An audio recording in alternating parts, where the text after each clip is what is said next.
High everyone, welcome to my YouTube channel মানুষিস রান্নাঘর। আমি মানুষী আজ আবার উপস্থিত হয়েছে এক নতুন রান্না নিয়ে, যেটা খুব সহজেই এবং খুব কম উপকরণে আমি আপনাদের সামনে করে দেখাবো। প্রথমে আমি গ্যাসটা জ্বালিয়ে নিলাম, কড়াইটা বসিয়ে নিলাম। এবার আমি এতে দিয়ে দিচ্ছি 2 চামচ ঘি।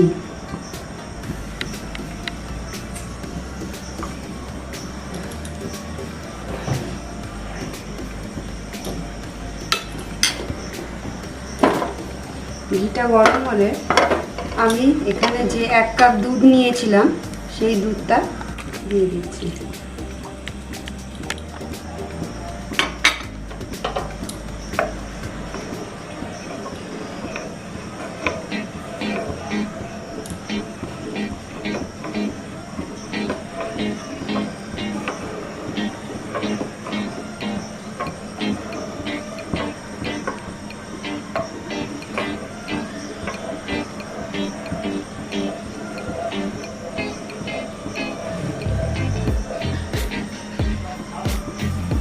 আমি এখানে নিয়েছি 1 কাপ পাউডার মিল্ক।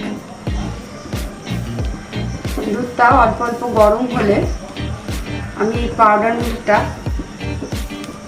আস্তে আস্তে দেব। গ্যাসটার ওভেনটা কম করে দেবো, আস্তে আস্তে দেব আর গুলতে থাকবো।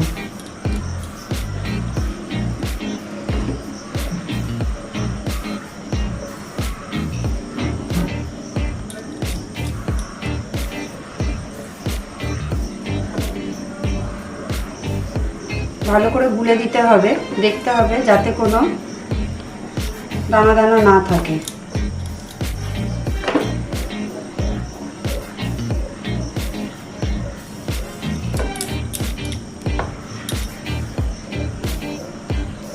এটা যেদিন বানাবেন তার পরের দিন খেলে দোকানের মতো টেস্ট পাবেন। আপনারাও বাড়িতে অবশ্যই বানাবেন, আর কেমন লাগলো বলতে ভুলবেন না কমেন্ট বক্সে। ভালো লাগলে লাইক করুন আর শেয়ার করুন। আরও নতুন নতুন রান্না শিখতে হলে চ্যানেলটাকে সাবস্ক্রাইব করুন।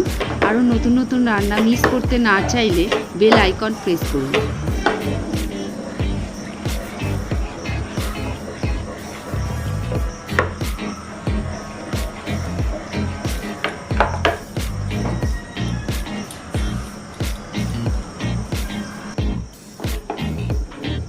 এই পুরো রান্নাটাই আপনাকে লো ফ্লেমে করতে হবে। দেখুন এটা ঘন হয়ে গেছে।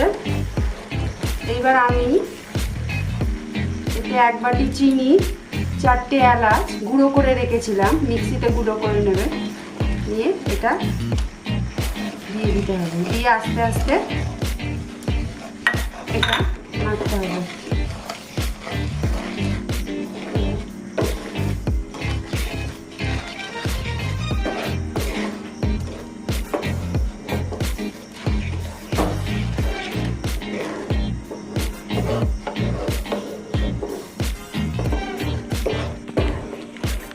ভালো করে চিনিটা মিশিয়ে দিতে হবে। যতক্ষণ না এটা শক্ত হচ্ছে, মানে পাকানোর মতন হচ্ছে, ততক্ষণ আপনাকে এরকমভাবে নেড়েই যেতে হবে।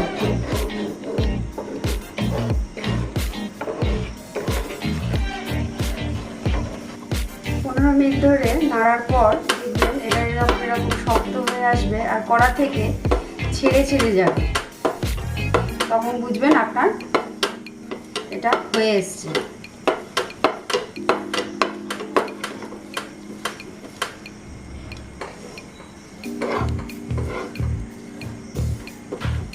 এবার আমি এটাকে ঢেলে নেব, ঢেলে কিছুক্ষণ ঠান্ডা হতে দেব। আমি এখানে ঢালার আগে যেখানে ঢালবো সেখানে একটু ঘি মাখিয়ে নেব।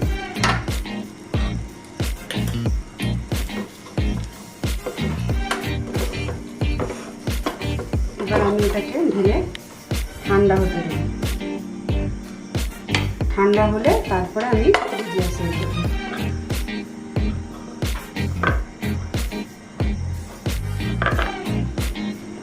এবার আমি প্রথমে পাকানোর জন্য হাতে একটু ঘি নিয়ে নেবো, তাহলে হাতে লেগে যাবে না।